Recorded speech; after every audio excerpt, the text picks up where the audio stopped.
Their aura is unequal. Well, let's do it. Yeah, let's do it. Or whatever. And you make it a little more raspy, and I follow directions. Their contents are legendary. In fact, that little sheet you see is his concept drawing. Their attitude is embraced. Tune in to one of the most up and rising kaiju-sized groups within our community. So go ahead and watch all of their creative content, including that of the Raw Attitude live interview, where they have special guests ranging from actors, directors, toy creators, artists, and many, many more. You can also find them on multiple of other social media platforms, ranging from Instagram, TikTok, X, Facebook. You could even sit back and watch your favorite classic monster movie and even watch us go through one of the most iconic games on Twitch. Featuring your hosts, Eric Stowe, Adrian Settle, Joe Myers, Samson West, Jordan Adorno. They are the Monsters with Attitude.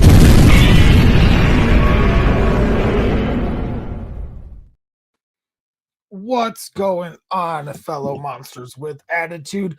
Welcome to another episode of MWA Presents Let's Talk Raw. As always, I am your host with the most, the one who is married to these crazy kaiju. I am Joe, and joined with me, as always, are my brothers from other mothers, the man who never settles for anything but the best, the man who runs a train on these maniacs called kaiju, Adrian Settle. What's going on? What's up, Joe? What's up, kaiju family? How y'all doing today? Blessed by the best, man. Absolutely blessed. And the Don, the realest Goji fan, bada boom, Adorno, Jordan Adorno. What's going on, dude? Nothing much, man. Just like you two, I am blessed by the man upstairs, and I couldn't be more grateful to kick off the start of 2025 here on another Let's Talk Raw episode. So, yeah. That's right. This is our first episode of 2025 in the year of our Lord, which is amazing, super exciting. Mm-hmm. Did you all have a fun and safe New Year's Eve? On my fingers still, so it's successful to me. You said that on the on our chat that we have going on. You're like, oh yeah, everyone keep their fingers, and I like, to me, I don't know, maybe it's just a Midwestern thing. Like when we say that, that's the 4th of July, but I always forget you live in Texas where it's like beautiful year round, so y'all can shoot fireworks off all the time. Yeah, they don't care down here at all. Yeah, Texas don't give a shit about nothing. I've never heard of that saying ever. What, all your fingers? That's because you're in like Connecticut or something. Like, yeah. Maybe that's why I don't fucking know. People are shooting fireworks. They think it's drones invading over in New York or whatever. Probably. Mm-hmm. Mm-hmm. All right. Well, I'm glad you guys had a good New Year's and a safe New Year's. And in Adrian's part of the world, all of his fingers and toes are still there. Before we get going, let's say hi to some people in the chat. Yep. Joined, as always, we have our regulars here. The fascist cat himself. He said, I'm ready for the Raw Samson starring Samson and the others. Well, unfortunately, Samson isn't here yet. He's being lazy and is still in bed. So you might have to deal with just us. Let's see. Nathaniel, as always, says, I showed up for the kaiju, but I will stay for the sexy bearded men. Thank you for the amazing content. Thank you, Nathaniel, for always being here and showing us your love. We appreciate you. Absolutely. Oscar, let's go. What's up, Oscar? Happy New Year, buddy. Oh, fanciest of cats. Bearded Kaiju is drunk in a ditch after the Packers lost. Well, my Chicago Bears beat the crap out of his Green Bay Packers, so let's go! Fight! Let's go! I'm not a sports ball fan at all, but any chance I get to talk a little smack to Eric, I will take. So, well, as always, boys, we brought a few things to talk about. Does anybody want to go first? Open the floor to you Go guys. first. I can knock mine out the way real quick. So, of course, as we all know, we're starting a new era in WWE tomorrow with the loss of Monday Night Raw and WWE as a whole going to Netflix. So the reason why I'm going to touch on this is because we actually have a pretty impressive card, at least from what we've been told so far. Of course, you got Drew McIntyre versus Jey Uso. The Women's World Championship would be up for grabs with Liv Morgan going against Rhea Ripley in the last woman standing match. CM Punk and Seth Rollins finally get their hands on each other, which I think that's going to be a pretty intense match. Probably the best match of the night, honestly, is my prediction. And last but not least, we have the Tribal Combat match between Roman Reigns and Sola Sokoa. So the reason why I want to bring this up, I was curious, how do y'all think tomorrow night's going to go? Are we going to get any surprises popping in? And what is this new era? Oh, someone just popped in the chat. Well, look who decided to join, Mr. HIV positive himself. For real, if I probably sound like shit, so pardon me, but You're fine. You only sound like complete dog shit. and I feel it too. I really do. That's commitment, everybody. That's right. That's right. Mm-hmm. Well, thank you. Well, welcome, Eric. We were just getting underway with our first topic. Adrian's talking about Monday Night Raw moving to Netflix. But before we finish that, how was your New Year's? Happy New Year. It could have been better, honestly. Excuse me. My little one got sick and then got me sick. I got strep throat. So did she. So I'm dealing with that right now. So other than that, okay, I guess. That's funny. Adrian, back to you. What were you saying? You were asking a question. What you think the best match was? Is that what you're saying? What do you think? Well, I was asking what surprises you think we're going to get from Raw tomorrow night. What do you think is going to be the best match on this loaded card tomorrow? And with this move to Netflix, what do you think the future has in store for WWE moving forward on Netflix?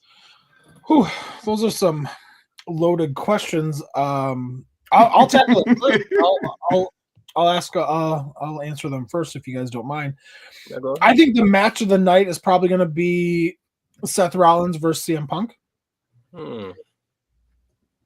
I think. The story I'm most excited for or biggest surprise. So we know The Rock is going to be there. Yeah. I think that he is going to get involved somehow with Roman Reigns versus Solo. And I think he's actually going to cost Roman the match. And it'll set up a longer feud between Solo and The Rock versus Reigns, where maybe Roman will get his comeback at Mania or something, and then they'll work an angle eventually down the road into Roman versus The Rock. And I forgot the other question you asked. So the last one was we'll circle back to that one. Okay. Eric, Jordan, what do y'all think? Eric, do you want to tackle this one before me? No, you can go ahead. I mean, Adrian, how do you forget to not mention newly signed luchador in Pentagon Jr., who will be debuting on You Motherfucker? You know, if there's one thing I love about MWA is that we literally all have the same interest, but there's always that one guy that just so happens to know a little bit more and is just mind-boggling that only one has been on board with a specific topic maybe more than others. Specifically talking about who I had just mentioned in Pentagon Junior, Pentagon Dark, Penta El Cero M, however, with all the names that he's came with. God bless you. Basically, Pentagon Junior has been an established luchador who had, I guess, broke into the scene in America through Lucha Underground. Obviously, he's been a part of CMLL, AAA. He's also had a few matches in Japan. But more recently, prior to finally signing a deal with the WWE, he has worked for All Elite Wrestling from the beginning till basically his release from the company. Growing up with him for, I would say 10 plus years, I never would have thought that WWE would have even looked his direction. He's not your traditional luchador. He's very gruesome. He's very gory in some matches, but still puts on a great show, whether it be a clean match or like a hardcore related type of match. I'm excited to see what they're going to do with him. Adrian, going back to answering your questions, the match that I'm most excited for is indeed the tribal combat, wanting to see what's going to happen. Joe, you hit the nail with the coffin with, believing that The Rock is probably going to pop in and be involved in this match. I'm really excited. We as professional wrestling fans could all agree that within the Paul Levesque era of WWE has been night and day from what McMahon has given us within these past recent years. And seeing how much larger or how much of a positive feedback WWE has been getting, it truly does excite me. You guys know I've been up to date with the weekly episodes from Raw, NXT, and SmackDown. So I'm extremely excited. Mind you, tomorrow is also Three Kings Day, which is a holiday that I celebrate. And I told everybody, listen, understand tomorrow's Three Kings Day, but tomorrow we're watching Monday Night Raw on Netflix. Sorry, not sorry. I don't mean to be ignorant, but what is Three Kings Day? If you ask somebody like me, all it is just like a second Christmas. Okay. Basically it's Is it kind of like St. Nicholas Day? It's similar to that, yeah. At the end of the day, which Christian gave me a little bit more information about that, which I thought was different. What we do, there's this tradition where we buy this cake or this bread and you stuff in like a little mini plastic figurine of baby Jesus, and whoever picks out the bread that has the baby Jesus becomes like or at least in this household, the king for the day. But I guess there's other stipulations around it. You could be the host of the party or of the entire event. But I never grew up like that. It was just more of like where you'll be the king or the queen of the day. Interesting. Yeah. And then so I have another question for you, Jordan. Yep. Is Pentagon, is he like kind of like a Latin or yeah, he's I don't know what the word is I'm looking for, like Hispanic, hero, or kind of like Bret Hart, like was to Canada type of thing, like. So yes, and when, oh my goodness, whenever Pentagon alongside his brother Ray Phoenix, who is also rumored to be jumping ship to the WWE, going through some bullshit with AEW currently. Whenever he goes to Mexico, it is a huge thing. Some people would even say that, comparing it to Rey Mysterio, he is the current generation's Rey Mysterio with the countless amount of success he has captured through professional wrestling, whether it be him in Japan, test. in America, and yep, you're good, Samson. Or even going back to like Mexico, like he even won the TNA World Heavyweight Championship when he was signed with TNA briefly, and he was also, I believe, TNA Tag Team Champion with his brother. So he's a declarative wrestler. A lot of people in the professional wrestling scene do know of him. Within these past few weeks, Monday Night Raw has been showing like little vignettes of like little teasers of what's to come. You know, first it was like a 0 and a dash, which his slogan is zero fear, or translated in Spanish, cero miedo. And every other video they would have like another scene in it. And then last week they actually showed the silhouette of his mask, indicating that it is going to be him. So what is to come for Penta in the WWE, I don't know. As much as I love Rey Mysterio in the LWO, I do not want Pentagon in the LWO. This guy is somebody that deserves to be on his own. Like I said, there's so much he could bring to the table, and there's a lot of guys currently signed by the WWE that have wrestled him, such as LA Knight, Io Shirai or Io Sky. Chelsea Green has also wrestled Pentagon, and a bunch of other individuals. So I can't wait to see what the world of WWE is going to do with such a phenomenal wrestler in Pentagon. So yeah, that's what I'm excited for. Hell yeah. Eric, what are you thinking about that?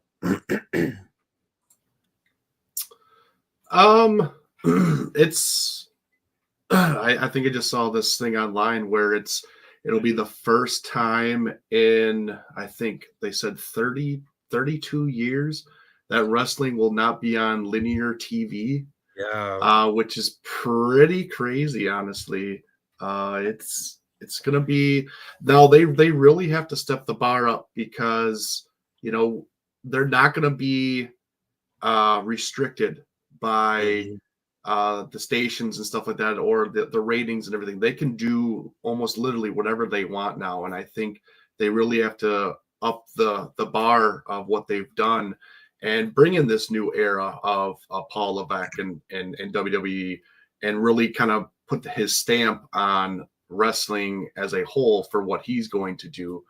I think it's gonna be a lot of fun. Obviously they're gonna start off the year and this new partnership with Netflix with a bang. Honestly, they got everybody that's going to be there, from The Rock to Cody Rhodes to, they got Roman and Solo fighting. They got Punk and Rollins fighting. I mean, they got Rhea Ripley and Liv Morgan fighting for the title. I mean, they have a lot of blockbuster things going on. So it'll be exciting to see what they do.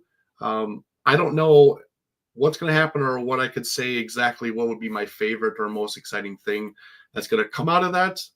It's just going to be, it's going to give me of what's to come. With this first episode, it's going to show everybody, okay, this is the kind of vibe we want. This is the kind of road we're going to take partnered with Netflix and stuff like that. So it's going to be interesting, but I'm excited for it. And we'll see kind of what they bring in the future. So it'll be interesting.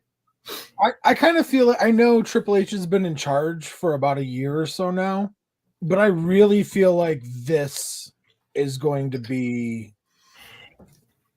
like the real beginning of his era. Mm-hmm. I think he knew, I think there was already storylines and things mapped out from when Vince was in charge. And then I think he kind of knew that the TV rights deal was being negotiated. He didn't know where they were going to land. And then once it came out that it's going to be Netflix, I think he was kind of like, okay, like that's going to be our big reset type thing. So I'm excited. Samson, you guys? Oh, sorry. No, go ahead, Joe. No, I was just gonna ask Samson if he had anything, but I don't even know. Samson, are you even a wrestling fan? No. I don't know how, but he is not. I have no idea what the fuck y'all are talking about.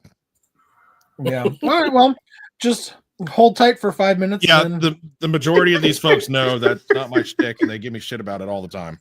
Yeah. Well, we give him shit about it because leave it up to him. He will suck off the Showa era until it's drying out the count. And we all know professional wrestling has been the inspiration behind the choreography for what we now have in kaiju fighting, and he just does not even look its way anymore. So it's a damn shame. Okay, we'll get on that. Damn shame. Enough. But I guess I'm not gonna repeat everything that John said. I mean, I feel the exact same way. And love him or hate him, it is the start of the end of John Cena also on Monday. Thank God. Yes. As you see, Eric is fucking happy. Thank honestly, fucking Christ. I've always loved John Cena. So... He's Peacemaker. Come on, everybody loves Peacemaker. I love that guy. Eric does not love Peacemaker. I don't love John Cena, but no, what the fuck so ever. It's one of the best TV shows. See, ever. I don't mind John Cena as an actor. I think he's actually pretty decent. He's actually funny. Wow. I he does a good job with he found his shit he's a very good his comedic presence. action. Yes, he really instead does. of like this taking himself seriously. Thank God he's not trying to do like the whole like I'm a wrestler turned actor, hardcore. Blah. He found his shtick with like the comedic. I mean, you buff guy. have to agree with that because at the Oscar, I think it was the Oscars. He was butt naked. Like that. He was butt naked. He literally did that. You couldn't say any other actor out there would actually be like, all right, I'm doing this. I will fucking strip down and walk out in front of tens of thousands and millions watching nationwide, and I'm going to do this. He probably had a cocksock on. I thought it was hilarious. It's a humiliation ritual by the satanic pedophile. Oh my God. Elite. And they're all Luciferian.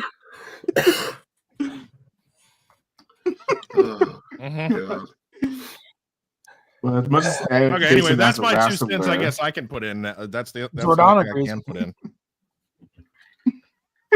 I didn't ever think that in my entire adulthood that I would see a naked John Cena on fucking TV. Well, we saw about 99% of a naked John Cena. Still, it's not something that I did not think I was ever going to experience. It wasn't on the bingo card. Yeah, it definitely wasn't. And mind you, this is coming from somebody who, just like Eric, is not a fan of John Cena. But I mean, I have. If there's anything that I will acknowledge him in, is that alongside with Penta, I want to see what's going to happen with John in his last run of 2025 as a professional wrestler, since he will be coming back a full-time wrestler, which is kind of neat.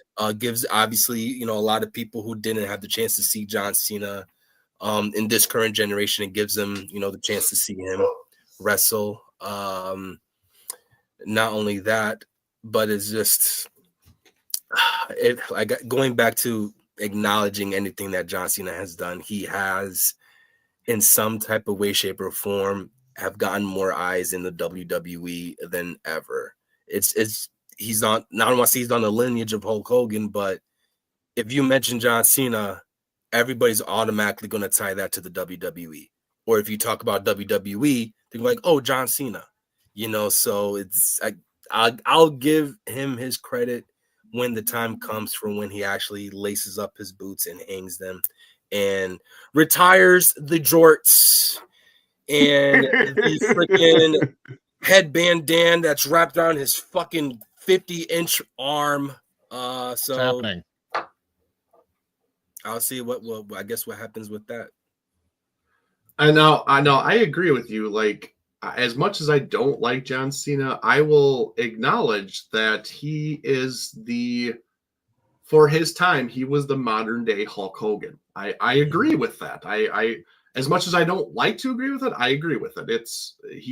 He did bring people into the stadiums and stuff like that to watch and everything. And he was always the good guy. He never turned bad.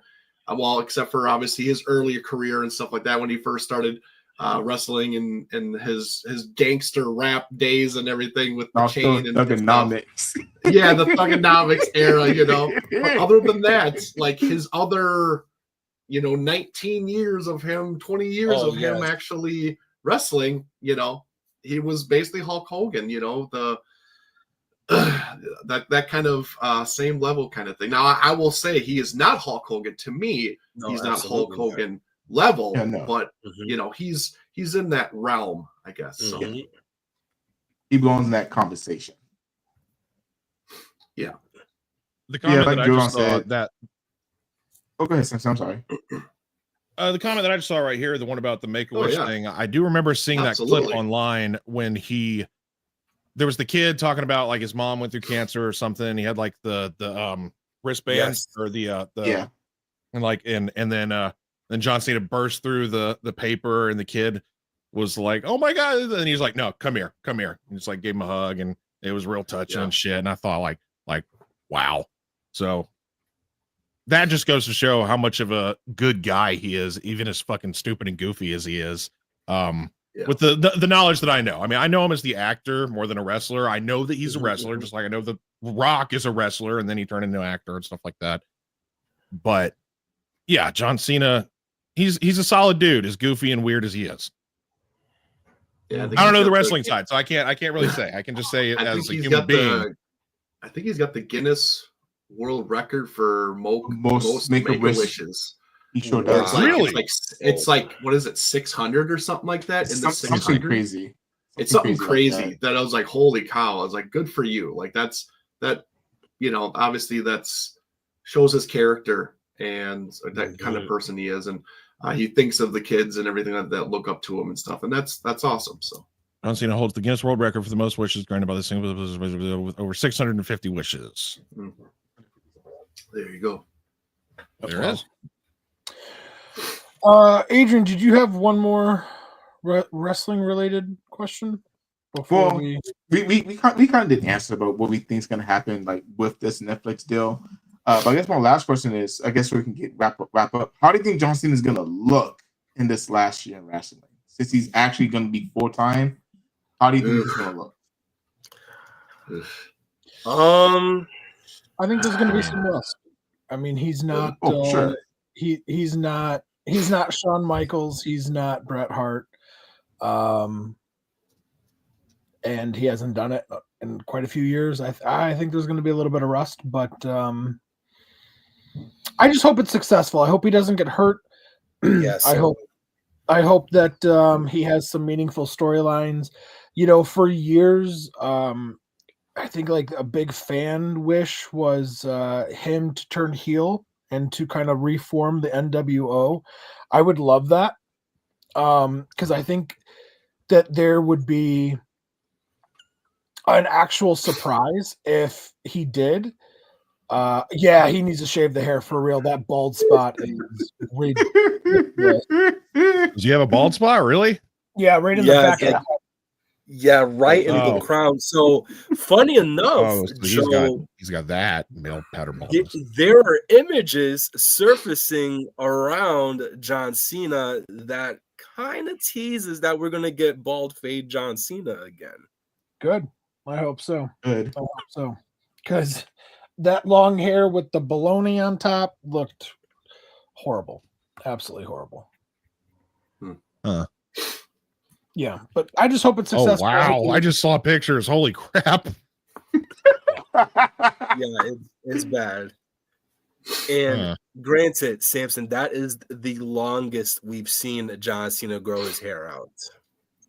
Well, he had it pretty long in the Peacemaker TV show, and so basically it's Suicide the Squad. Same haircut. So yep. Yeah, it's the same hairstyle. Mm-hmm. But he usually has a helmet on in Peacemaker, so that's he's trying to cover that up. Wow, yeah, that's bad. I will say too one thing, that when he comes back for the year, I absolutely do not want him to win the title in any way, shape, or form. I'm sorry. I don't think he should beat Ric Flair's record. I don't. I think that Ric Flair should have it, and that's it. He can win any other title. He can win tag title. He can win Intercontinental. He can win US. I don't care. Do not give him the title. Do not do that. I think that would just be smearing Ric Flair's name and what he did for the wrestling business. And I just don't think that he should get a title run in his last year. Knowing it's his last year, don't do that. He's there to promote every other person and bump up every other person that he's there going to be feuding against. He's there to bring them up, not himself. He's done that. His time has passed. Pass the torch. Get everybody else up there. He can win his matches and stuff. Like, don't give me this, hey, we're going to give you one last title. No, I don't want to see that. Don't do that shit. Speaking of that, did you see, I think I shared it with you guys last week, the other leaked image of the list of the Royal Rumble? Yeah, I saw it. Did you also see who is rumored to win the Royal Rumble? We're not going to say it, but yeah. I did. I mean, so, I guess excluding that, I want to talk about Ric Flair a little bit. He is snorting the meanest line of cocaine to think he still have one last match in him. Dude, are you serious? Yes. He literally, I think you could go on his socials and he talks about it. Dude, one bump and you're about to fucking croak. That part. With Flair, you don't need to be back in the ring. Even in his last match where he had made an entire show circulated around him wasn't even worthy enough for that to even be a last match. No. We're not doing that. Ric Flair's last match was against Shawn Michaels. Shawn Michaels at WrestleMania. Yeah, that was his last match. We don't acknowledge nothing else. He has wrestled 13 times since his retirement match. I understand that. 13 matches. Right. But could we say, were those 13 matches needed for Ric Flair? No. They weren't. They weren't. Listen, I get it. You are a multi-time world heavyweight champion, and I will forever acknowledge it. But, dude, you're on your last string, man. There's absolutely no way in hell you need to be going in between those ropes and trying to put on a freaking match. Like, absolutely not. I can't. Yeah. So Oscar actually asked a really good question. I know exactly who it is. He goes, I got a question. Out of all the current wrestlers, who should John Cena's last opponent should be? So I'm going to start with Samson. Just kidding. Jordan. Wrong side. I mean, come on, man. Cody Rhodes. Oh my God. Listen, no. Eric, I know you're sick. I know you're dying, but you need to hear me out, okay? Yeah, he has COVID. We have experienced you and the COVID shit. 4 years of an undisputed champion, whom in which we could all agree we fucking still to this day dislike in Roman Reigns. And we've been saying for the longest, from the moment he stepped back into the curtain of the WWE banner, that the man that is going to dethrone him is Cody Rhodes. Now, I'm not saying I would want a 5-year undefeated streak in Cody Rhodes. Absolutely not.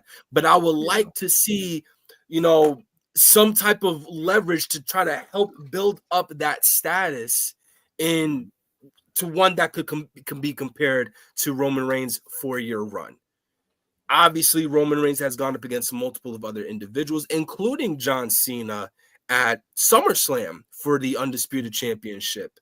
But there's no better story for me for Cody Rhodes to help build up his success in the WWE than to go up against somebody like that of John Cena. Or if not that, we could even throw in a classic feud between him and, in my opinion, one of his greatest rivalries.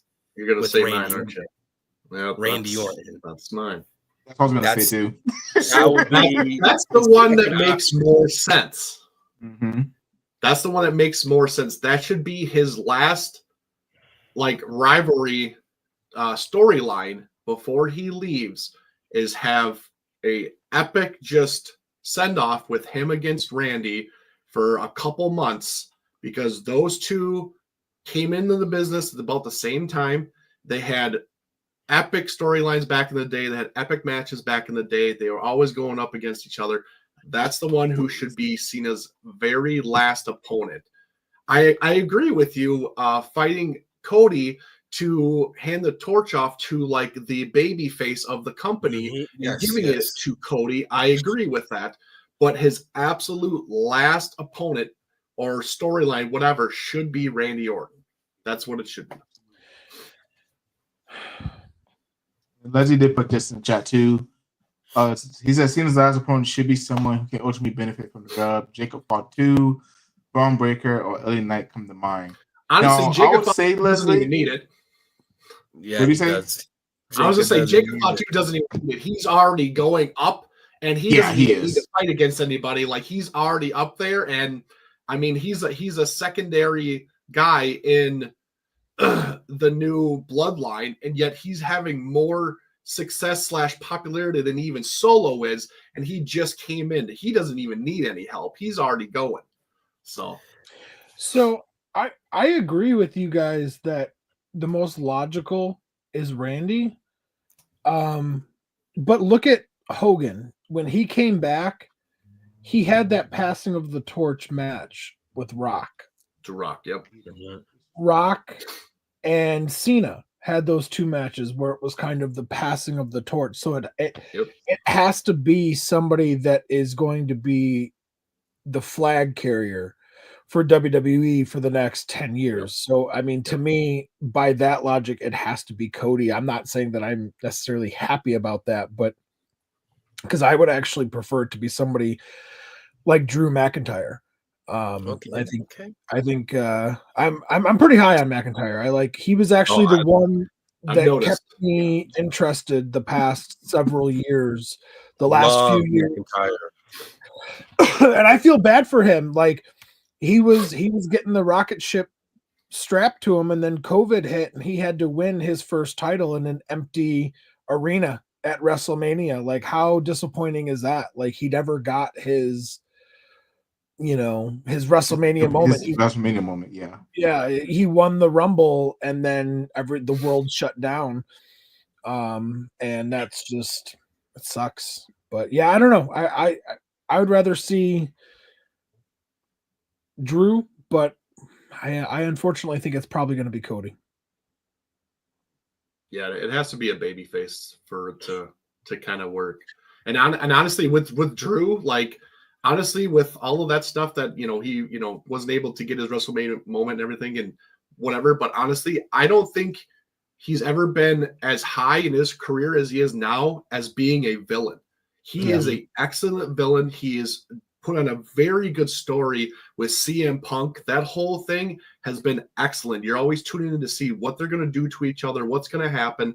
I mean, I still think they're putting Drew in a very good position where he could honestly potentially win the title again in the future, because he is a very, very good villain right now. And I still think he's doing really good stuff, honestly. So, I mean, what he's doing as a villain might be even bigger than when he was actually the champion. My mom loves Drew. She says all the time. Zeus. Yeah. All the time. Nathaniel, I always call whenever Drew McIntyre walks down with his theme song, I always play the He-Man intro as he's walking down. Oh my god, I love Drew. Listen, that is a whole nother video. Discussion. Yeah, oh my goodness, because Michelle has raw footage of me reacting to CM Punk interfering with Drew McIntyre at WrestleMania, Money in the Bank.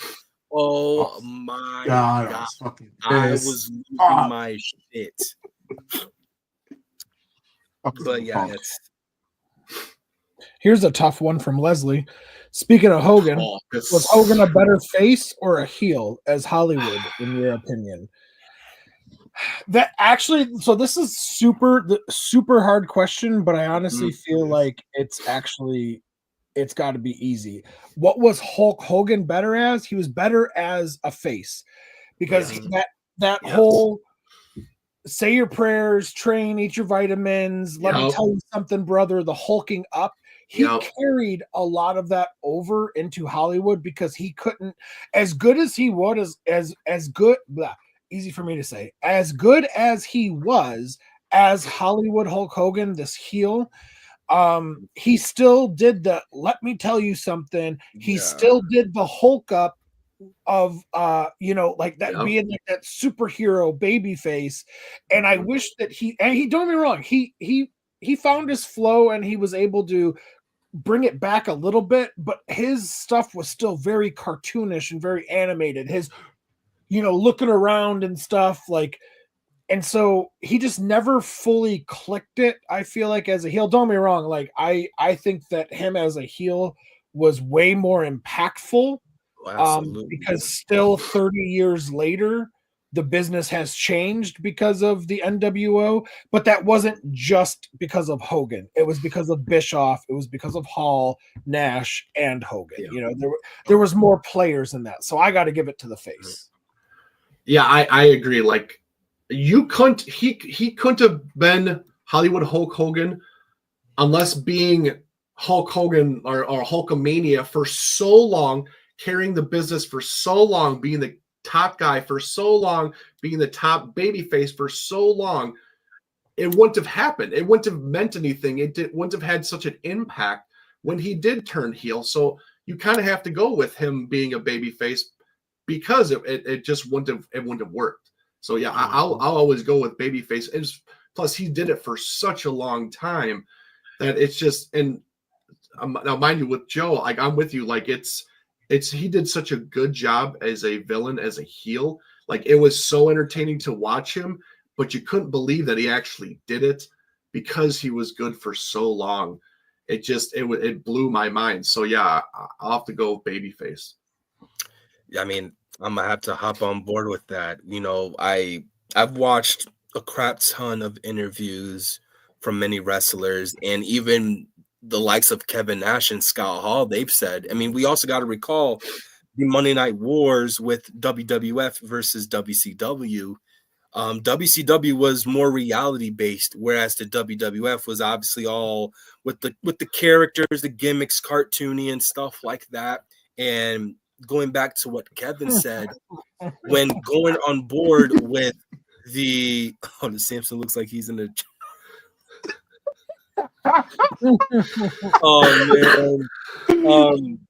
yeah, like fellow NWO members that have said, like, the only person, which, don't get me wrong, is not to discredit what Hulk Hogan brought back into wrestling, especially for WCW at that time.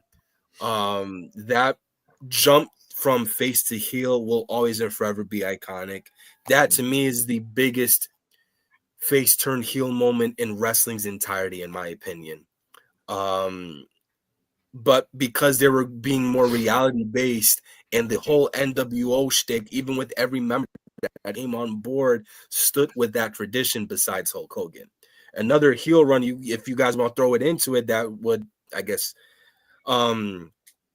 derail Hogan's heel run is his time in TNA, when he was, playing the more corporate role, which it was still, it was still Hulk Hogan, do what you're told, brother. This is your job on the line. Like, dude, calm the fuck down. That doesn't even count. That didn't count. That doesn't man. count. But even still, you That was know, so the terrible. question was, did you like his face run or his heel run? And you know, Then you could lump that in the corporate run, okay? Then that's a completely different category. like even Hulk Hogan's return to the WWE in the early 2000s, still as Hollywood Hogan from both the NWO side of things into just the traditional yellow, red, and orange gimmick. I still liked that run with him as a face. So he is the face of professional wrestling, and he will always and forever be the face that runs the place. As always, the good old say your prayers and eat your vitamins type of gimmick. So yeah, as a face for sure. All right, Adrian, what do you think? And then I'm gonna transition us off of wrestling because we've been on it. Yes, because Samson's about to lose his fucking I mind. just know that. Wow.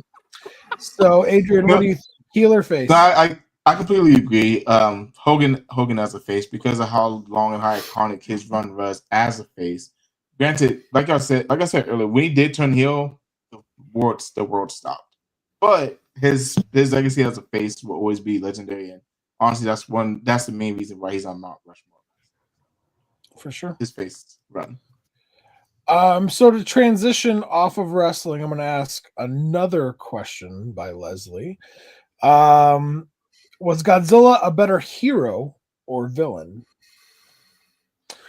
Samson, you haven't talked in a long time. Oh, sorry, I was fighting the zombie apocalypse. Well, everybody probably knows what my answers would be, but if we're going to think about it logically, what did he start out as? So, cares. And his most famous movie that came out 2 years ago. I mean, he's a villain. He's a giant radioactive monster. I mean, monsters are meant to be feared, and he is a destructive force of nature. So I love my hero Godzilla, big, goofy, tail sliding, dancing on Planet X and Godzilla, but he's a villain. I mean, he's a giant, destructive fucking lizard.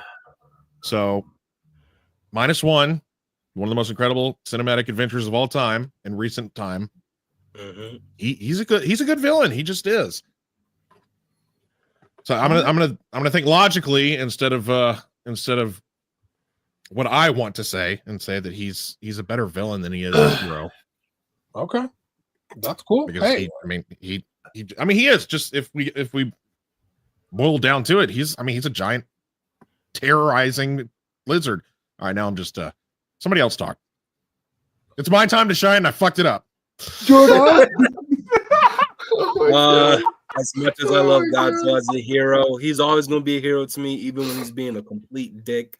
But preferably, I am always going to go for a villainous Godzilla. I mean, GMK is my all-time favorite Godzilla movie, and I mean, the whole aura that spills to the world of a villainous Godzilla is something that is unmatched and compared to a heroic side of Godzilla. So, yeah, it's going to be the heel Godzilla for sure. Right on. Easy E.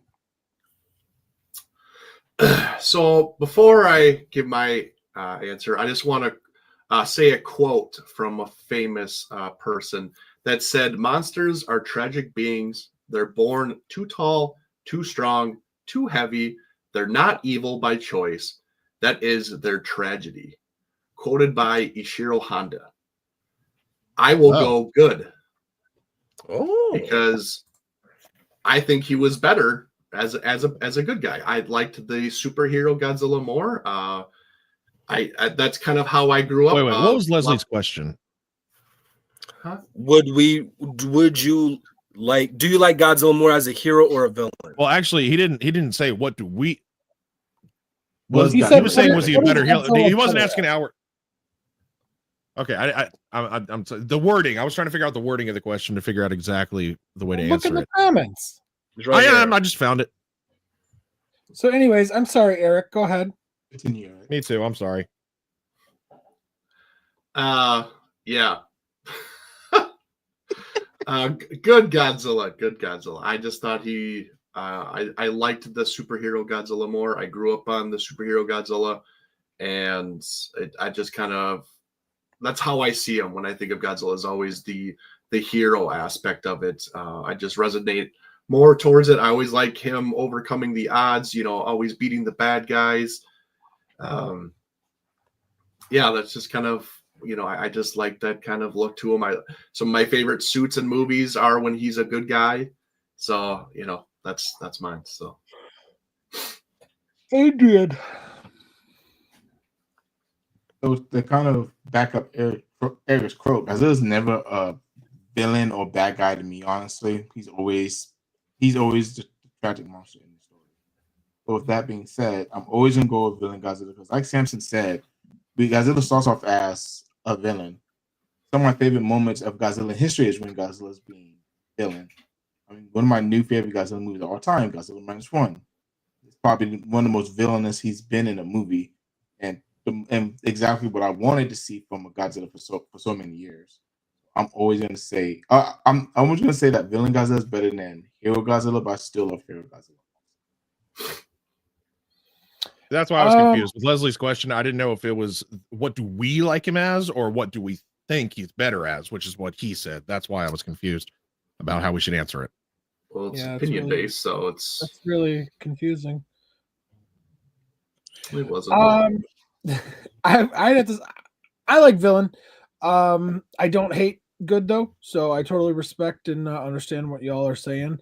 But I kind of prefer that, force of nature, not non superhero esque, where he can still defeat the other kaiju or whatever, where the humans are kind of like, oh, let's just draw them together. There can't be two alphas. The alphas are always going to fight, and the strongest one will come out on top, type of thing. That's more my preference. So I'd have to go with villain Godzilla. Well, my preference would be hero Godzilla, but what Leslie asked was what was he better as, so that's why I thought logically instead of what I preferred. That's where I was going with this. No, yeah, I didn't know if he was asking which one we preferred or which one like logically which one logically which one is better. Samson, we're doing a YouTube show on a Sunday night about a giant radioactive lizard and wrestling. I don't think you got to think it that hard. Hello. All right. He's honking at me saying, "Shut the fuck up." All right. Let's move on. We got some news and information. Adrian, you started us off. And we've only gotten through the one topic so far. Do you have anything else you want to share, Adrian, right now? I don't. I know Eric has something. I can share my screen. So, Eric, you can go over it if you like. All right. Sure. Easy E, what you got, buddy?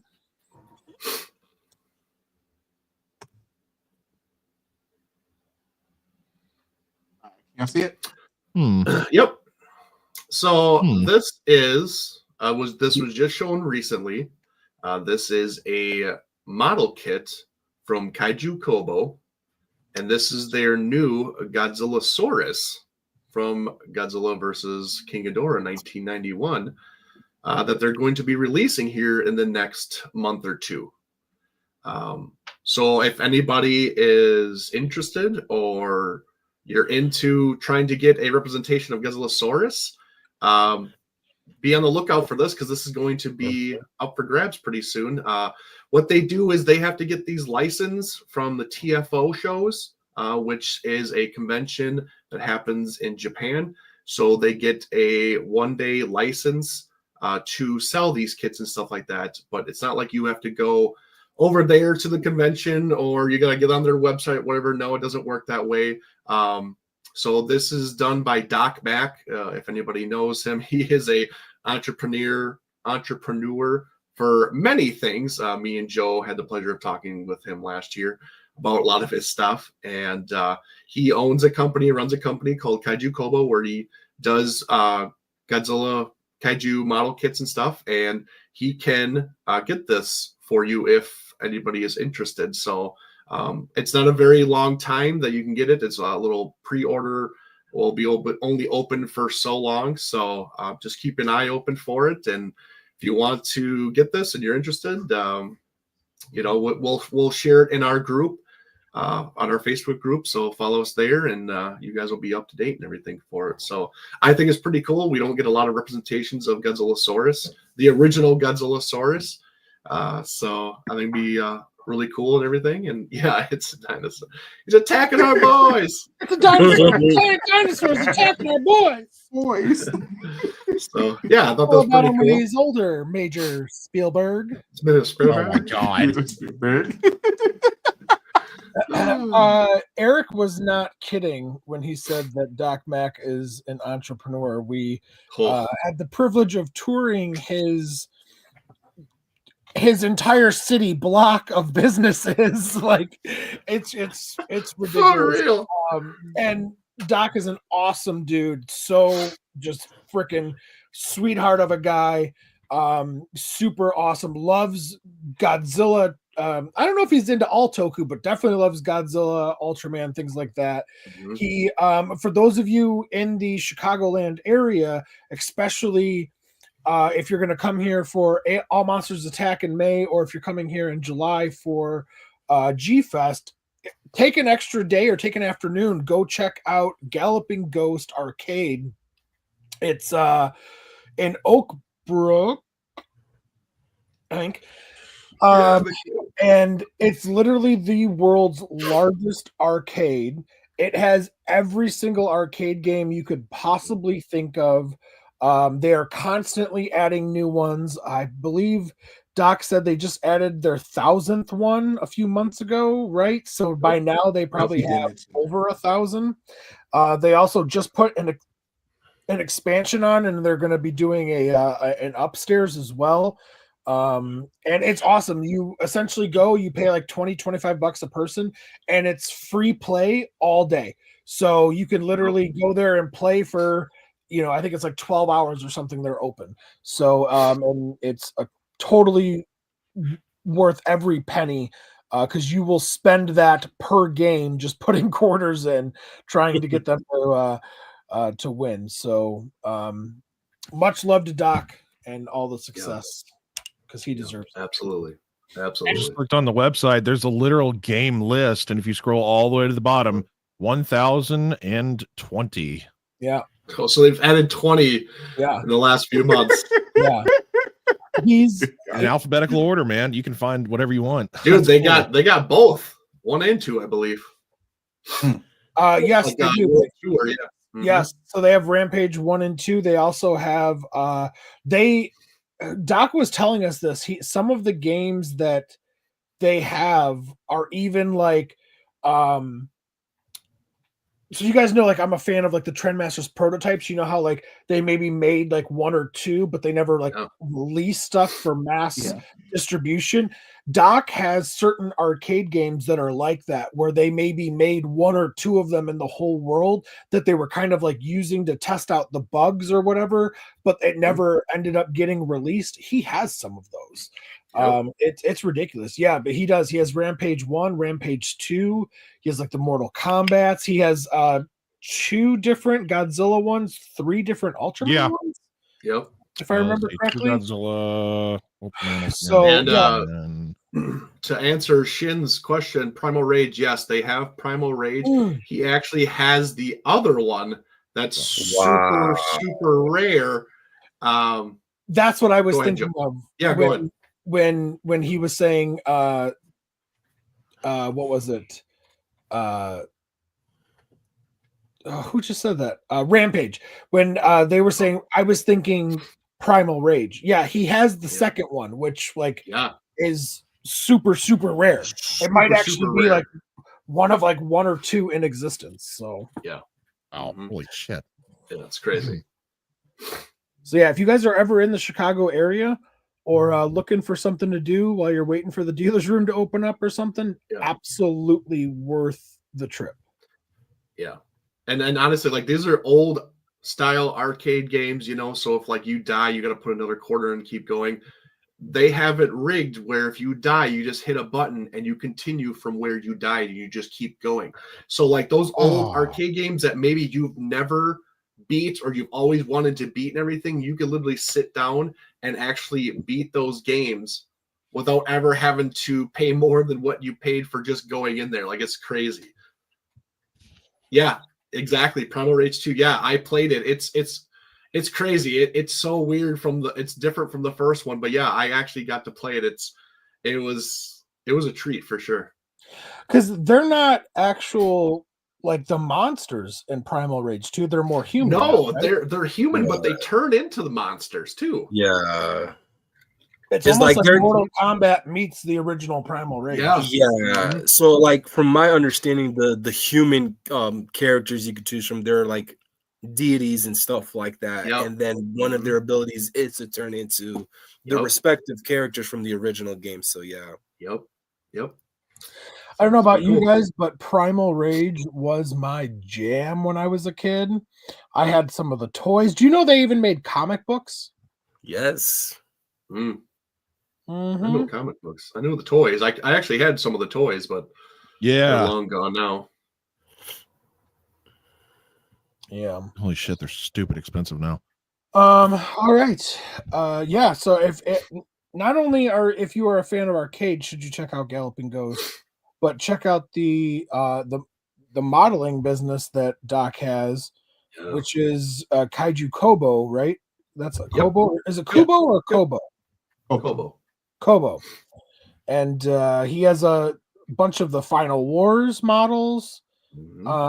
Which Eric and I got to see a lot of them in person. They're beautiful. They're awesome.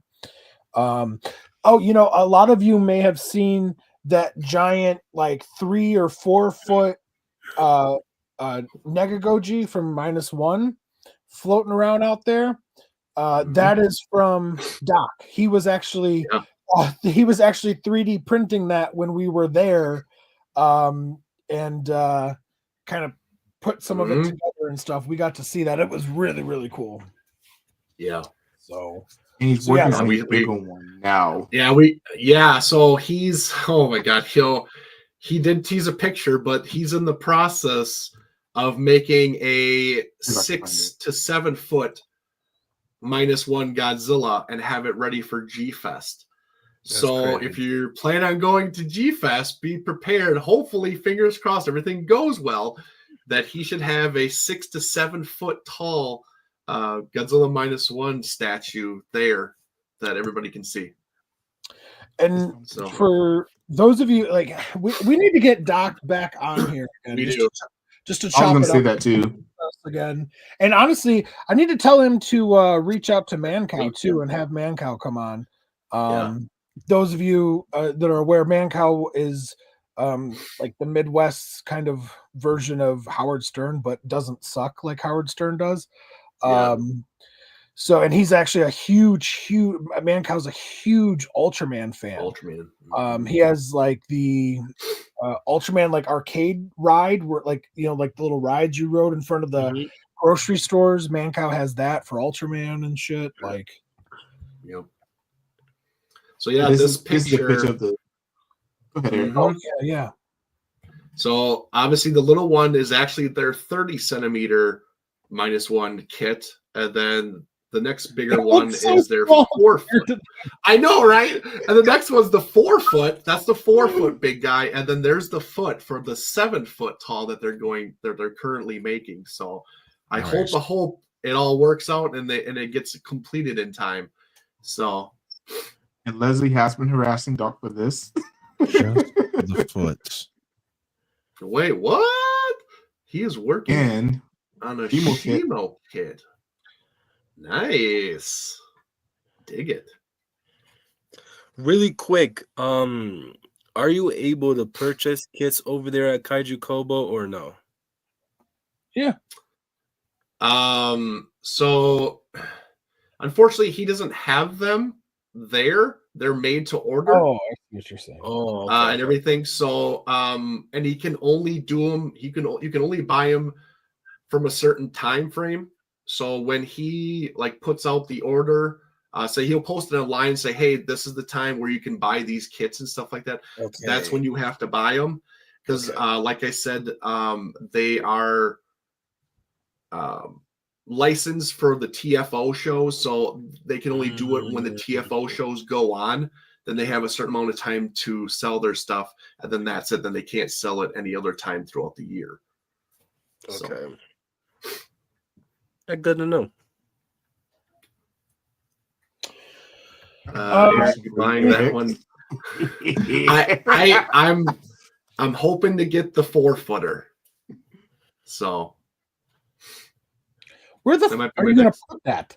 I don't know. I know You he had like care. no room You're going area. to put it in the garage?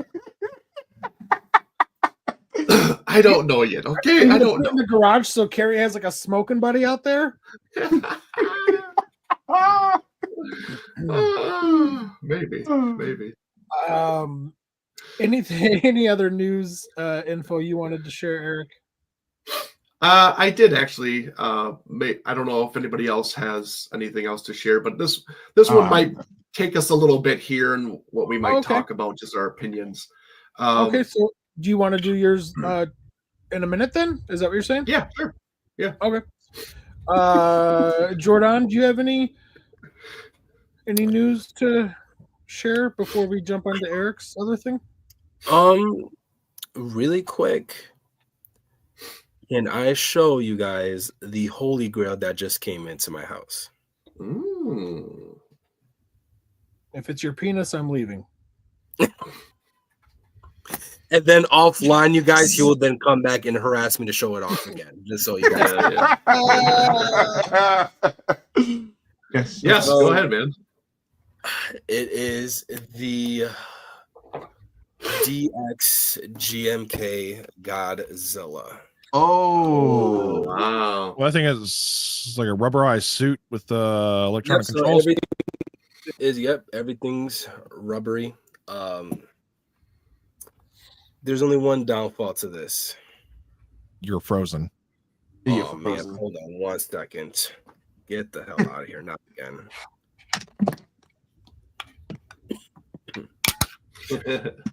I am still frozen. I'll be right back, fellas. All right. Well, while we're waiting for Jordan to Fix the reboot stuff. or whatever, Samson, do you have anything you'd like to talk about today?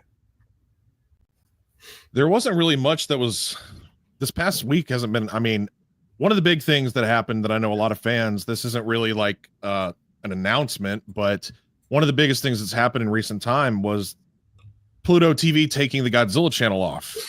A lot of people got upset about that one. I'm pretty sure that was Eric's last one we're all going to be talking about. Please. Oh, no kidding. Really? Yeah. Oh, wow. You know, I stole your Samson, thing. if I stole you your paid thing. attention to our chat.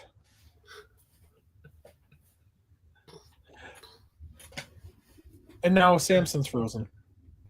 No, no. No, he's not. No, he's not. Yeah, look at him. He's frozen. Look at him. He's frozen.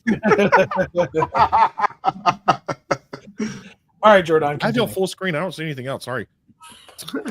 So yeah, this has been something I've wanted for the longest, and I was super stoked to finally be able to grab a hold on him. There's only one issue. It doesn't work. It don't work.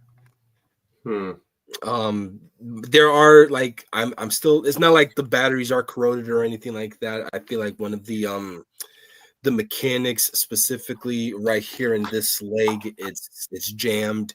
The sound box doesn't work. Like if I were to, I left the remote in the living room. If I were to grab the remote, I'm able to rotate the head and do all that like fancy function, but it does not roar. So I guess that loses points to this, but it definitely is still exciting to finally be able to own this. Because I mean, granted, it's not like I'm gonna be playing with this 24/7. You know what I'm saying? It's just to mess with it for a little bit and then display it. So, but it does leave me to look for a functional one in the future. But nonetheless, this will do. I'm so happy I was able to grab this. Cool. Congrats, man. You Yep. break it, we fix it store. Yeah, listen, I was telling Adrian before we went live a few hours ago, my grandfather came over and he's the handyman in our family. And so he was able to figure out just by holding it what few of the issues that the mechanics were having. So I was just like, oh, no fucking way. Make temper tantrum. Sugar that check. Leslie. Yeah, I mean, if I'm gonna have to take it to somebody to check it out, I mean, I don't care, but it's a matter of if they'll be able to even look at it, because there's no way in hell, besides physically like ripping it apart, for you to get inside of it and stuff like that. Yeah.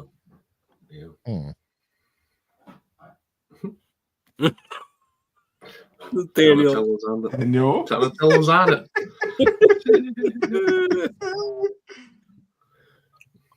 All right. Very nice, Jordan. Very nice. Thank you. Does anybody else have anything before we jump to Eric's? I don't. You got anything? All right. Well, I do have one thing that's real quick. I doubt we'll talk about it too long, but if we do, that's fine too. But it looks like Power Rangers is not dead. There is a new Power Rangers movie or possible series coming from Paramount. It's going to have a new continuity, so it's a full restart, but it will have a big budget, so around $100 million budget. Wow. Nice. Now, is this an actual movie or series? We're not sure yet. Everyone's thinking that it's probably going to be a movie. Yeah. When you're talking about that kind of money, it's probably going to be a movie. So looking like a movie, but they're saying possible series too. So if they do a live action series, keep in mind, I'm talking they'll probably do more like Game of Thrones style, more adult series type thing. That's what I think they should do. Yeah. Well, that's actually that was actually going to be my question pertaining to that. First off, how do you feel about Paramount having it? Does this interest you guys at all? Like, if it actually looks good, would you guys go and actually check it out? I know you guys aren't as big of Power Rangers fans as I am, but what do you hope they would do in this? And I'll just go right down the line. Adrian? Afterwards, I can go first, because Paramount did come up with the Halo series not too long ago, and granted, some things could have been better, but overall, it didn't look bad at all. And the feel of the show actually really did feel like Halo. So if they're gonna do a Power Rangers show that's kind of like in that same vein, I honestly have a lot of hope for it, especially that budget. Like, good God, that's a lot of money.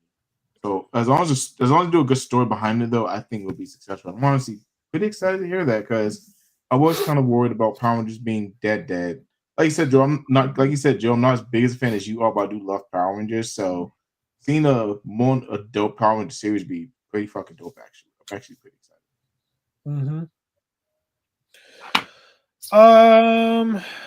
Samson.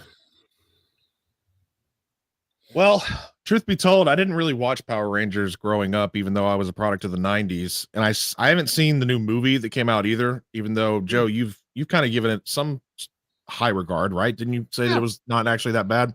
No, I liked it a lot, actually. So it's funny. Mel and I went and saw it in theaters, and I was so disappointed. I was like, man, that sucked. It was boring, blah, blah, blah, blah. Rewatched it a year or two later, and I was like, it's okay, it's not bad, like, whatever. Rewatched it a third time, immediately went out and bought it. And I fell in love with it. Yeah, it grew on me over time. What's that? Well, yeah, what? Oh, we have a visitor in the background. Yeah, Jaden's trying to be sneaky. Yeah, I don't know. I need to try to give it a chance, since I mean it was the original Super Sentai, so it does tie in with Japanese lore and a lot of like giant monsters and stuff like that. Power Rangers was like the original Super Sentai, right? Like that was what it was called in Japan. Mm-hmm. Okay, I'm asking, not telling. I actually don't know Oh, all no, my yeah. knowledge on Power Rangers. So yeah, depending on if it's a movie or a TV series, if they give it more of a serious tone, that might be pretty cool. Kind of like you said, Game of Thrones. Let's see. With that budget, I mean, hell, it better be big. Right. Jordan. I'm excited. Anything Power Rangers, especially since, what was it? Hasbro's lost the licensing to that, and they had this huge auction of, just auctioning out a lot of the props, the suits. It kind of gave me a scare. I'm not gonna lie. So hearing the rumors of, Paramount possibly being interested to take a hold onto the Power Rangers franchise and want to do a new series and or a movie, I'm extremely excited about it. Now they're just being dicks. Oh man, well, that was Jaden's debut on MWA. Everybody. That wasn't even Jaden. That was Jaden's friend. Oh no! Now Jaden was the first one. That was his friend. Now they're just being dicks to come in and do that shit. I'd get up and start smacking their shit. Oh That's shit! what I did. Papa settled. Exactly. Screw that shit. I didn't see what happened. I was getting my phone charger. I'm extremely excited. I remember coming across the movie for the first time, though unfortunately I didn't watch it in theaters. I did have the privilege of watching it, and I had a blast with it. Was disappointed that they didn't move forward with the possible sequel, since we all know how that movie ended with that little teaser at the end. Greatest Power Ranger of all time, just saying. But Not doing that shit, Jordan. Shut the fuck up. I mean, come on, Eric, back me doing up that shit here, bro. tonight. No, we're not doing it tonight. Anyways, it's okay to be wrong, Adrian. Just saying. You too, Joe. It's okay to be wrong. What the fuck ever. One day when we're just hanging around, we'll debate who's the best. And everybody's gonna agree. Yeah. Tommy Oliver, the Green Ranger, everybody. Yay! No, but seriously, I'm extremely excited. I don't mind whether if it's animated or realistic. Anything Power Rangers for me, I am all on board with it. So I can't wait. Okay. Easy-E. I'd be down for it. I wasn't the biggest fan of the most recent movie. There's just a lot of things that they did in it. I didn't think it made sense, or the way that they did it was just ridiculous. Case in point, Goldar. That was. But I'm all for it. I mean, I went and saw the latest Power Ranger movie in theaters. I watched the stuff as a kid. I grew up with it, so I mean, it does have a place in my heart. So I still do love it, even though I don't keep up to date with everything. I don't collect all the comics or toys and everything and whatever. But it still has a place, from my childhood. So, and we've talked about it before, I think, online, that we want a more mature adult kind of style, maybe a dark, gritty style that we want for Power Rangers to be a little bit more different, and like the 100 million kind of, it sounds high, but it honestly, like, how much was this last movie that they made several years ago? Like, you can't tell me that had to have been.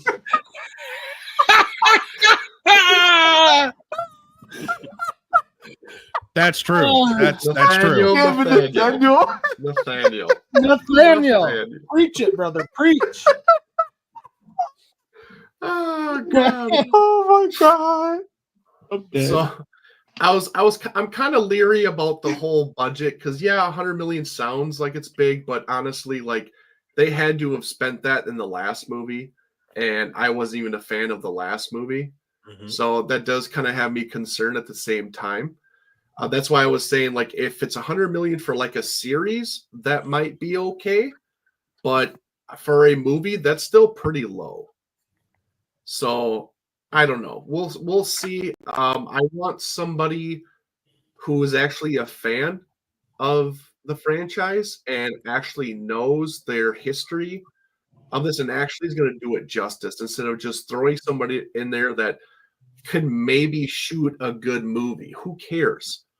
Like there has to be love behind shooting a movie because if there's not, you can just tell that they just don't give a crap about the characters or this and that and how it looks or whatever. It doesn't, So yeah, that's what I want. I want a more serious look. Somebody who gives a crap about it.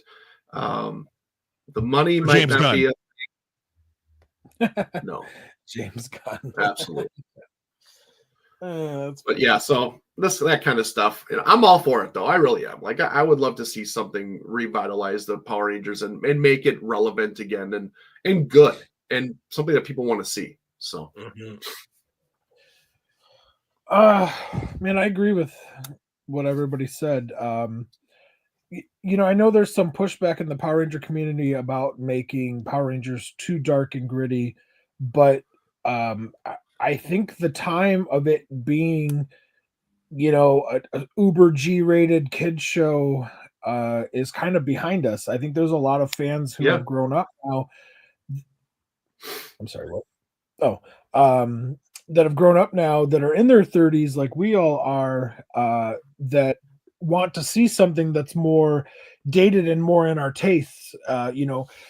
I'm still a big Ranger fan, but I'll be honest, like sometimes it's so goody two shoe, it's so cringy, and I wouldn't be opposed to watching something that's dark and gritty. A few years ago, there was a fan film. It was about 15-20 minutes long, and it had James Vanderbeek and Katie Sackhoff in it, and it was maybe a little too extreme. You had Rangers getting shot in the head and their heads exploding, and stuff like that. But having them actually be injured or maybe even facing the perils of death and stuff, I don't think is necessarily a bad idea. Look at the success. I mentioned Game of Thrones earlier. If people can get behind a show that featured dragons and magic and things like that, because the storytelling was so good, that people who aren't necessarily fans of like medieval things or fantasy and magic could get into a show like that because the story was so good. That can happen with the Power Rangers, I believe. You just got to keep it grounded and remember kind of what brought you to the dance type of thing.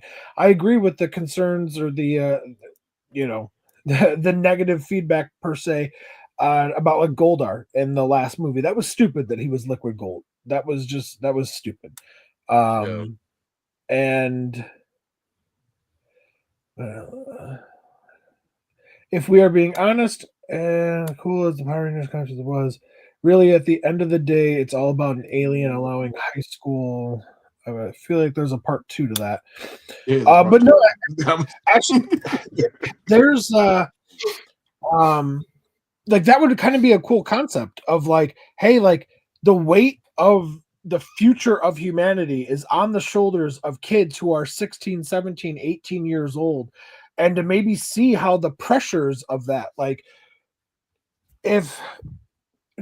let's see the pressures of what Jason is going through as the first leader and having to band the team together, and maybe they're bickering and then you have Tommy come involved and eventually he becomes the 6th Ranger and how he fits into the dynamic of them. And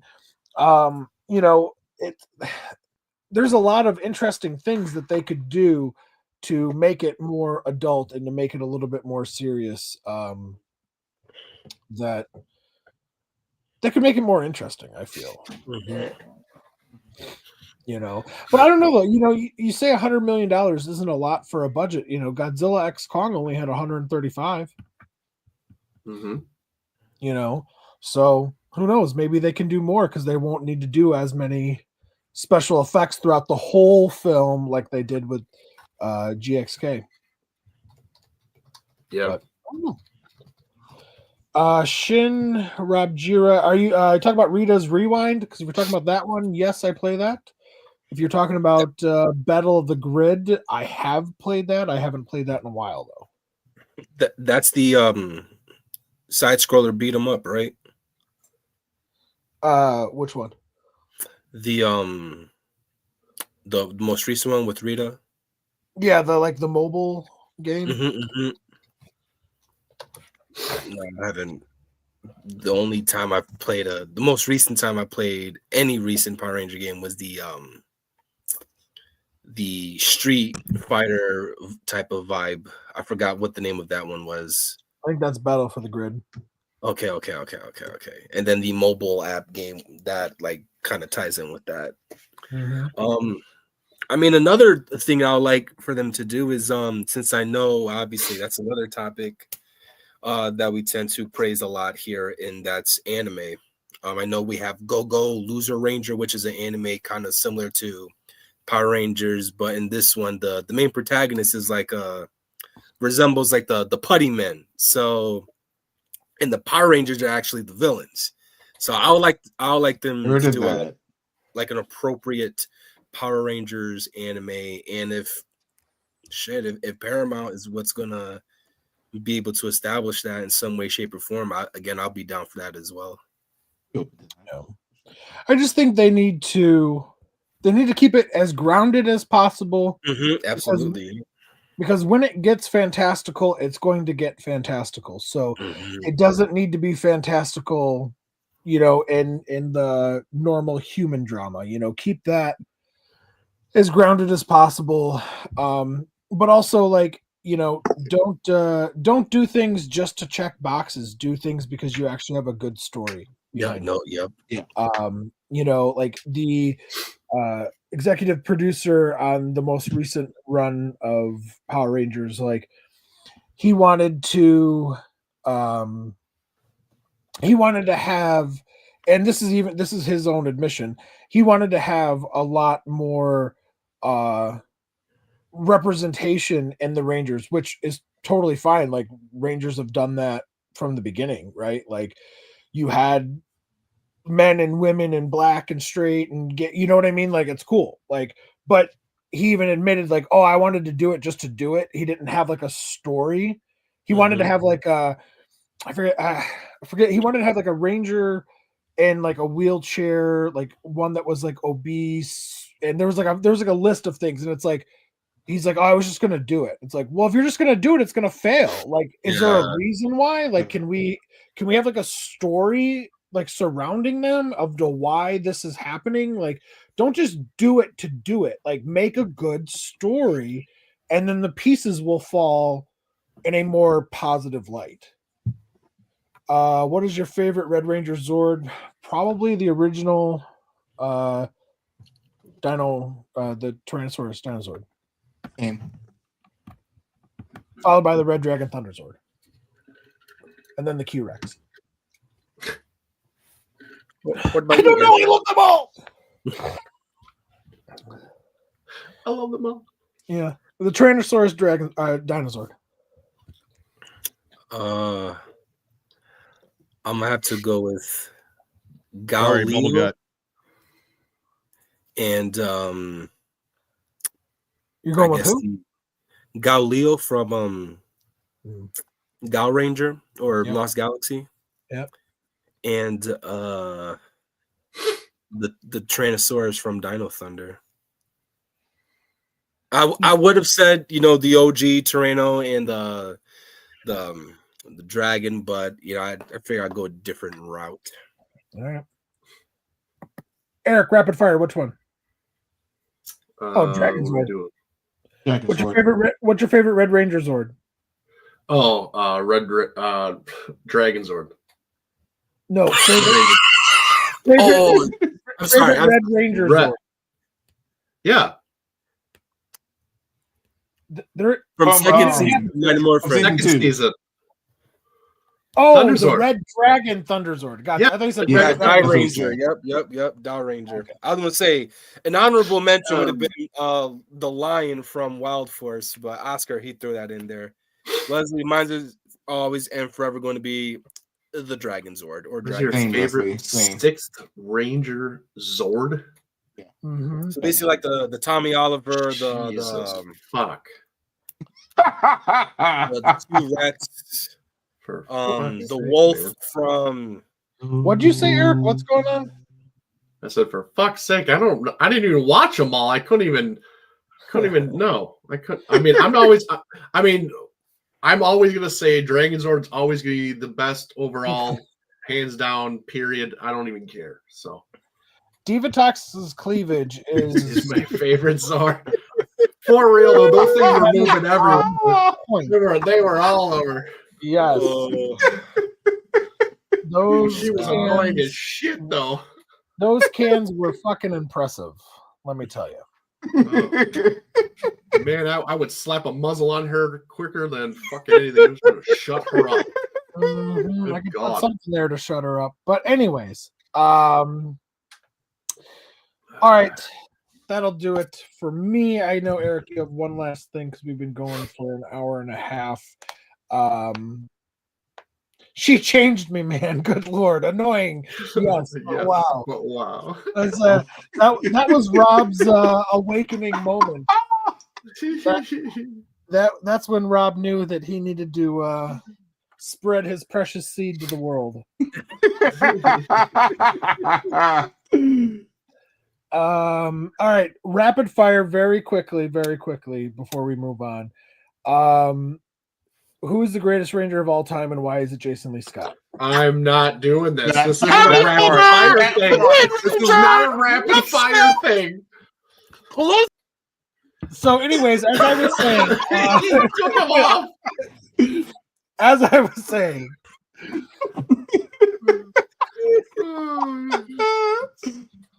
all right, that's it. That's all I got. Eric, batters up. Okay. Well, before someone tried to steal my topic. That's what stealers do. Steal. Yeah.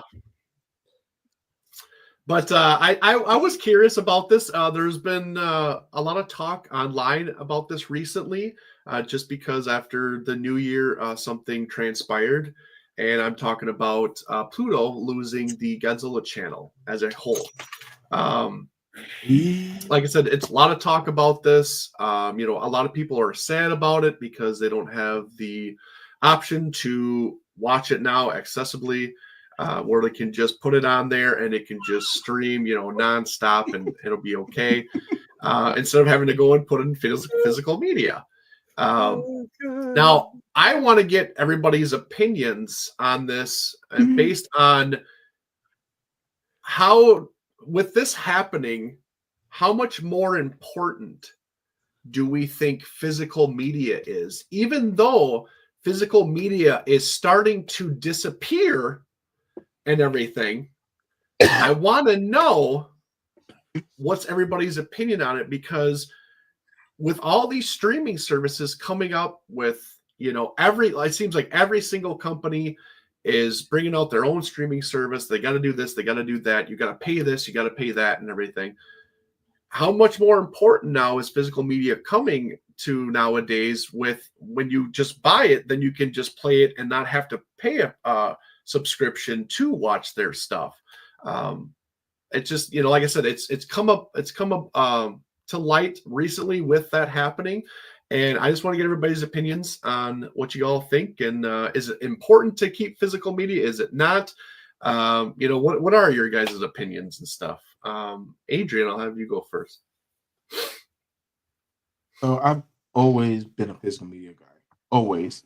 Even with all the new streaming services popping up, I've still found myself at CD Exchange at least every 2 or 3 weeks trying to buy DVDs or Blu-rays I don't have already.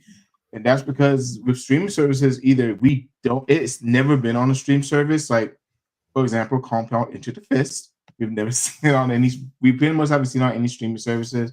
Same thing with Godzilla movies until very recently. We didn't get those on streaming services for the longest time. So the only way to be able to watch Godzilla movies is with physical media and having DVDs of these films, especially the films that you can't come across, either like a real cheetah, 8-headed dragon. I don't have that, but we just happen to get lucky and be able to see that on the streaming service.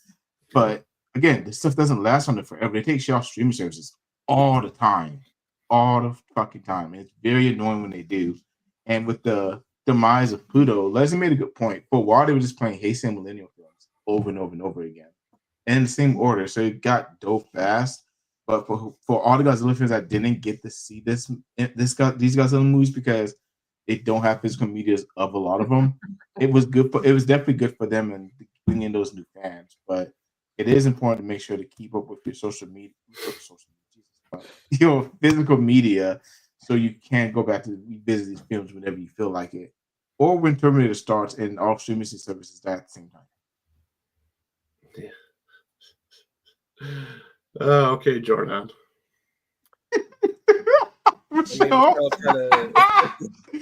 The nail right there.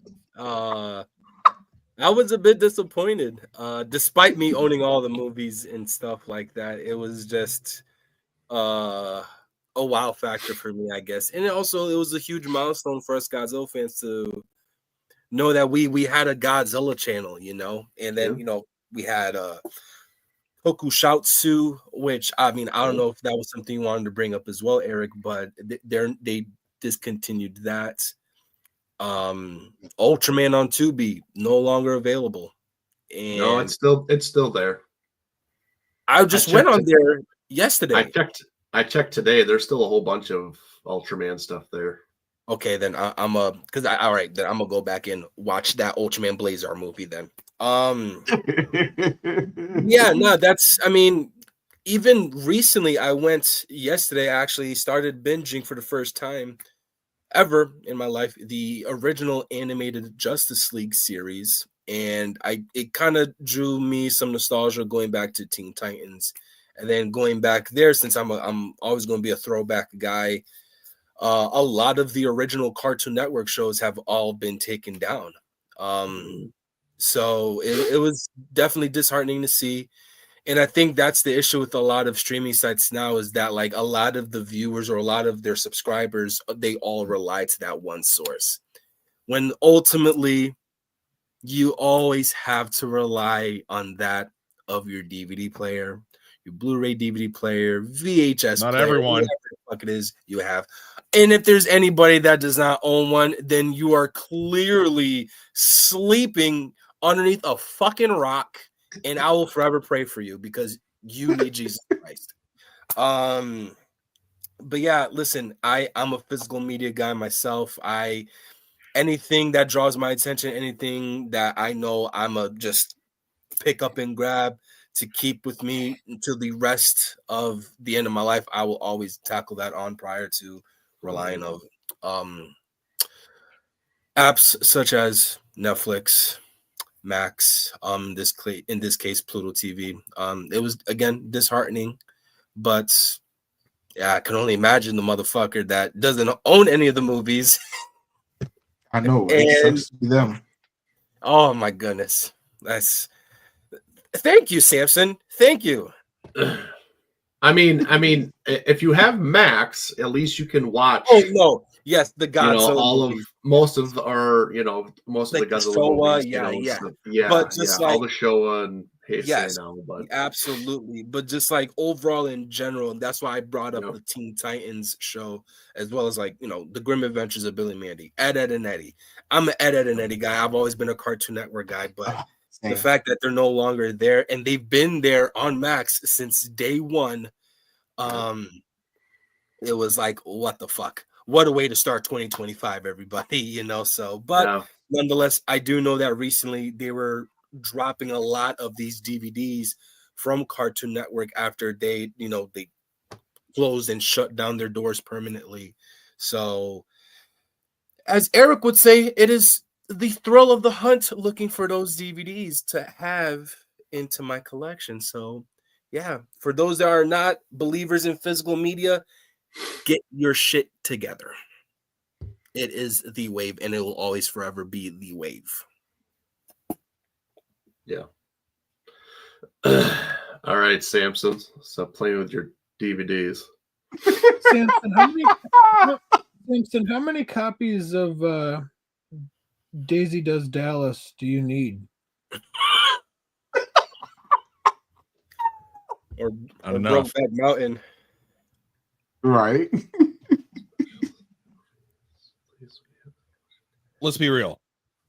In this generation relies way too much on streaming services, and unfortunately, streaming services don't always maintain the rights to their content. Not forever. We always want to kind of think that, but that's not the truth. There's some stuff out there that's just never been streamable. Like one of the rarest movies of all time now is 28 Days Later, because you can't find it anywhere. You can't even rent it online to watch. Wow. Like you can't rent it and stream it.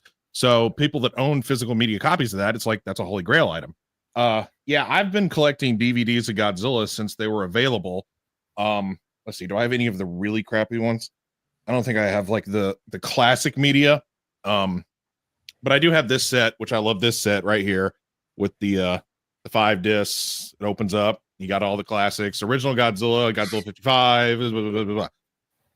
I'm always going to be a physical media collector because being able to pop in and watch something in the highest quality that you can is very important. Because and in English. And in English, yes. Because not everything, not all streaming services, they don't offer English versions of films, especially Eric, you stated that HBO Max or fucking Max, whatever we want to call it. God, not every single Godzilla film that's on there, even though they have the entire Showa era, they're not all in English. Only a select few. And we like to just be able to pop them on and just sit back and relax. We don't want to have to pay attention and read, even though most of us have the dialogue memorized in our heads. But it's still fun to just be able to just pop it on and enjoy it.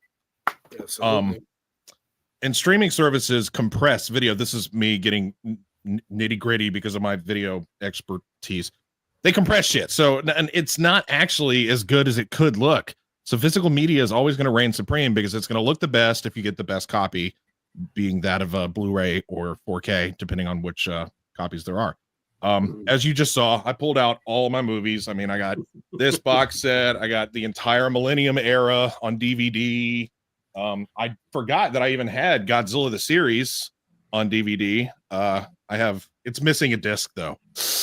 Wow. God damn it, Simpson. I have the entire Millennium era on DVD. And then of course the Criterion collection that I have in my 8-player disc case, and then a bunch of other stuff. So I mean, I love this stuff. I like, even though it is a little more time consuming to be able to pop it in instead of just turning it on and let it play in the order that I assume it played in. I never watched the Godzilla channel on Pluto TV, so I don't know how it really works. It just I'm assuming they go back to back with the films. Yeah, for the most part. Basically. Okay. Well, even in the wrong order, but whatever. I'm not gonna talk about that. Mind you, they also had Mothra, they had Rodan, War of the Gargantuas, I think. They even showed Gamera movies in there as well. Sure did. Oh. Well, I'm always gonna praise physical media. That's something that I that's a standard that I hold. And even though I am lacking with some of these films, I only have the DVD quality, as I just stated that I want the highest quality. But I mean, if I have any quality that still works and I can pop it in and watch it, and it actually is there and readily available, why am I complaining? Couldn't agree more, brother. Now I got to put all this back. All right, Joe. I think my biggest disappointment with the Pluto channel going away is the possibility for people to stumble upon them and watch and maybe like make the new fan type of thing. You know, or you're able to tell people that you're out and about with, or friends of friends, or you're at a convention or whatever, and someone's like, oh yeah, I liked Godzilla vs. Kong and GXK. I like the MonsterVerse films, but I've never really watched the original Japanese or the Toho ones. But I don't want to go buy them, and I don't know where to rent them. Like, you could be like, oh well, Pluto has a free Godzilla channel or Tubi or whatever. So that's going to probably cut down on that, which really sucks. But I think it was Rob said in the comments that kind of suspicious timing, maybe, that Criterion announced the Godzilla vs. Biollante, the 4K, and then all the streaming, or all the free streaming places seem to have taken those films down. So maybe it's a sign that Criterion is going to be releasing all the Godzilla films, or maybe the Heisei films or something. I don't know. In a 4K format, which I think would be great. I'm more of a fan of individual releases than I am of box sets, if I'm being honest. So I like to have each individual film. But so yeah, that's I'm definitely a physical media guy. We've kind of seemed to have been talking about that a lot the past few weeks. Yeah. I don't know, conspiracy theorist or whatever. I don't like to give people power over me. And if you are relying on a streaming platform, even if you quote unquote buy it from them, what's stopping them from deleting it from your bank and, or your library or whatever, and just being like, fuck you. I'm not, you're not watching it. Like, Preach, man. So to me, like, I don't believe in giving anybody power like that over me to tell me what I can and can't watch, or, oh, this movie's too problematic, or it doesn't fit with today's times, or, we're gonna edit this portion out. So no, like, screw you. I'm an adult. I'll watch the movie that I want. Thank you. So yeah, I'm a physical media guy.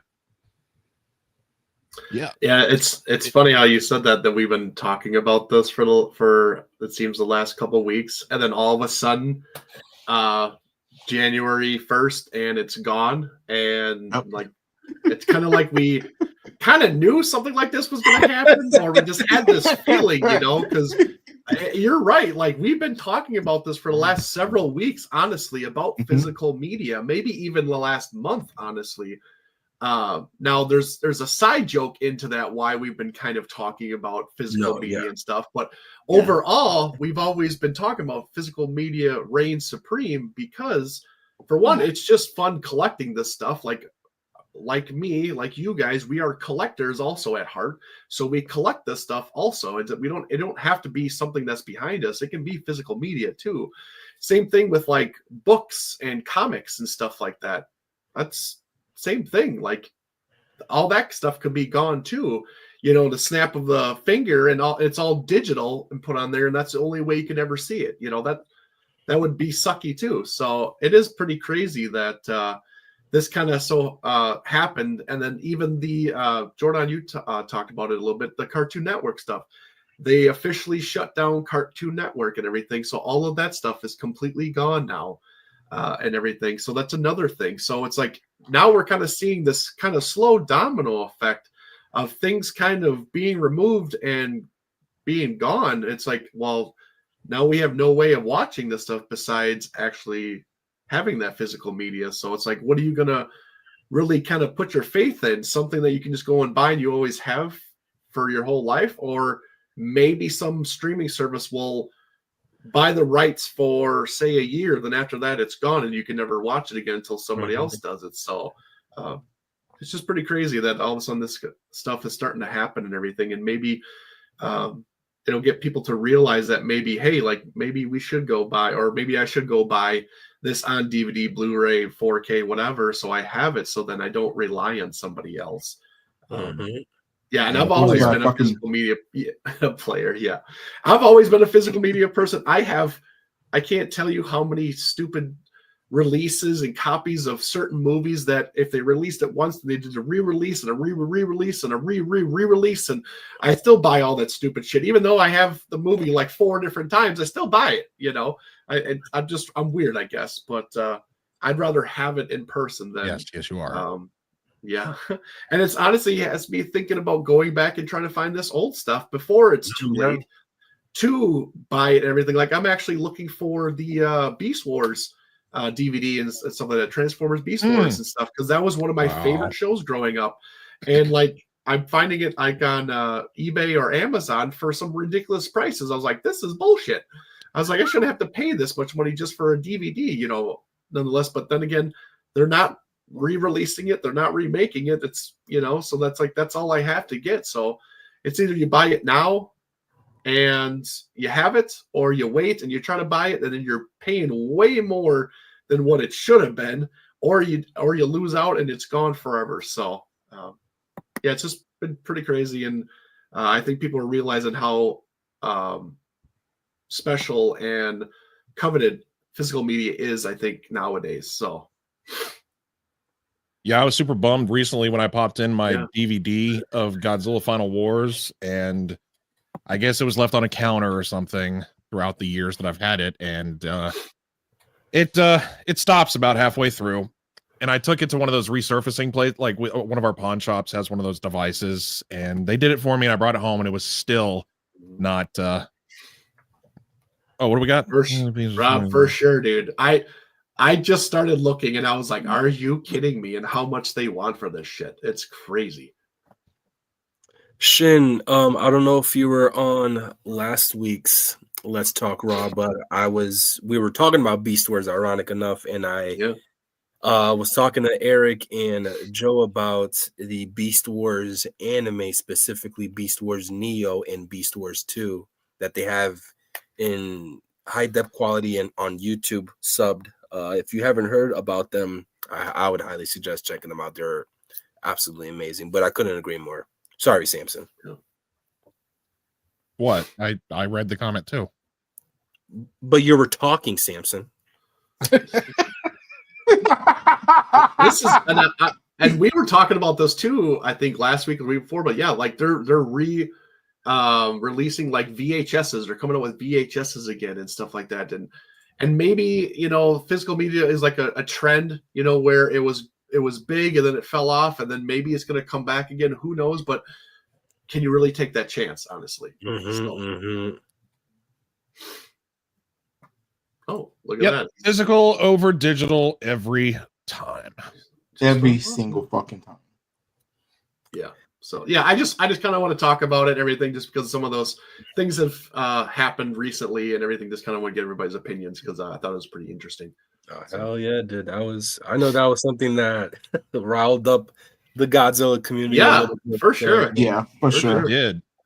Well, Facebook went nuts. And let's be honest, when a streaming platform goes down because they're involved in the Luciferian pedophile rings with P. Diddy, I want to be able to I still want to watch my movies. Tell me, or so I've heard. I don't know. I'm channeling my inner Alex Jones. Helmy, fun fact, I'm actually currently in the hunt for all of the Toho video VHS cassettes of Godzilla movies, or just Toho kaiju movies. Shit, I have to get out my bin of those things. Yeah, and I have, I can't even tell you how many Godzilla VHSs that I own, but specifically I want the Toho video ones. Oh, gotcha. Cool. Wow. Yeah. Wow. Well, I don't have anything else. Do any of you guys? No, I think that's good. Well, as always, we appreciate each and every one of you guys tuning in and watching along with us, but also more importantly, we enjoy it when you guys interact with us. Yes, absolutely. It's a great interaction tonight, man. Hell yeah. I love it. Absolutely. Throw comments and questions in the chat, and we'll look at them and get to them, as long as you're not being a dick about it. We'll throw it up there. If you're just trolling, though, we're gonna ignore you. But yeah, thank you everybody for watching. We appreciate all the love and support. As always, you can find us on all of our social medias. The platform formerly known as Twitter, now X, Facebook. Join our group where we're showing off collections, and we have themes every week and discussions and selling and all of it. It's a lot of fun. We're almost at 1,000 members there, so we appreciate all the love and support there. As always, if you are watching through one of the social media platforms and haven't yet subscribed to us on YouTube, you're going to want to do that. That is how you enter for our giveaways.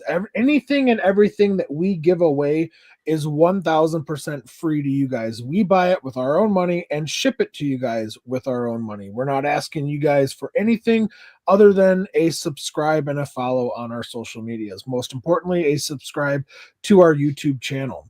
And also, if you have friends or family that you think might like to be involved in our discussions and are a fan of the things that we discuss, which we will be branching off into more and more topics as the time goes on, don't be a hoe. Share the show. Tell them about it, you know?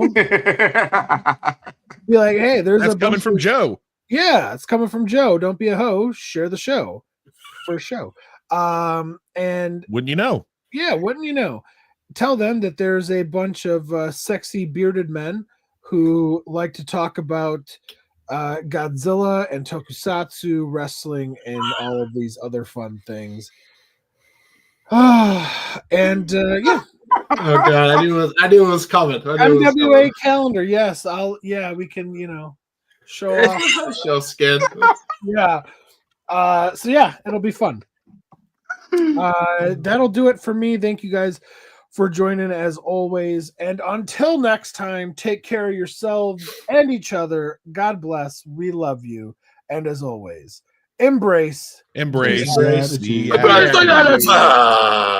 Jason Lee Scott is the greatest Power Ranger